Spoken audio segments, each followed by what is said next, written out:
मैंने हमसे पूछा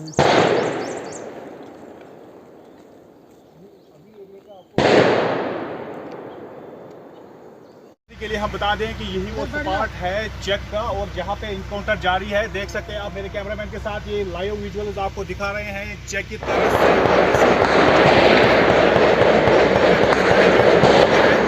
कश्मीर पुलिस जू ने ट्वीट करके बता दिया है और ये विजुअल्स है फ्रेश विजुअल जो आप देख पा रहे हैं अपने स्क्रीन पर। कैमरामैन को कहूँगा थोड़ा वो आगे आए, रिस्क ना लें लेकिन थोड़ा आगे आकर आपको दिखाएं।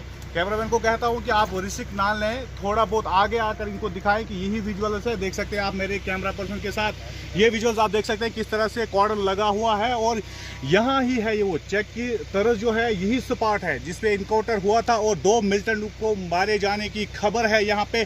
और आपकी जानकारी के लिए हम बता दें कि यही इनकाउंटर कल जोलूरा से शुरू हुआ था और जोलूरा के बाद जो अस्सलाम वालेकुम नाज़रीन, मैं शराफत मंजूर आपको बता दें कि चेक की तरस में आज इनकाउंटर हुआ और इस इनकाउंटर में 2 मिलिटेंटों के मारे जाने की खबर है। और आपकी जानकारी के लिए हम बता दें कि ये इनकाउंटर करीबन 5 या 6 बजे के करीब शुरू हुआ था और इस इनकाउंटर में 2 मिलिटेंटों के मारे जाने की खबर है। हालांकि इधर कश्मीर जोन पुलिस ने ट्वीट करके बताया, उन्होंने आईजीपी का हवाला देते हुए बताया कि 2 मिलिटेंट को मार गिराया है। जो है उन्होंने कहा था कि अंधेरा होने के कारण वो यहाँ से एस्केप हो चुके हैं और अंधेरा होने के कारण जैसे वो यहाँ से एस्केप हो चुके थे उसके बाद जो है 47 RR की तरफ से और SOG कुपवाड़ा की तरफ से यहाँ पे एक कॉर्डन लगा दिया गया था इसी फॉरेस्ट एरिया में।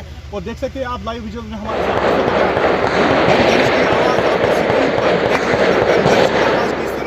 चल रही है फॉरेस्ट एरिया में। और आप बने रहे तानिशा मल्टीमीडिया के साथ, आपको देंगे पल पल की खबर, हमारी रहेगी हर खबर पर पहली नजर।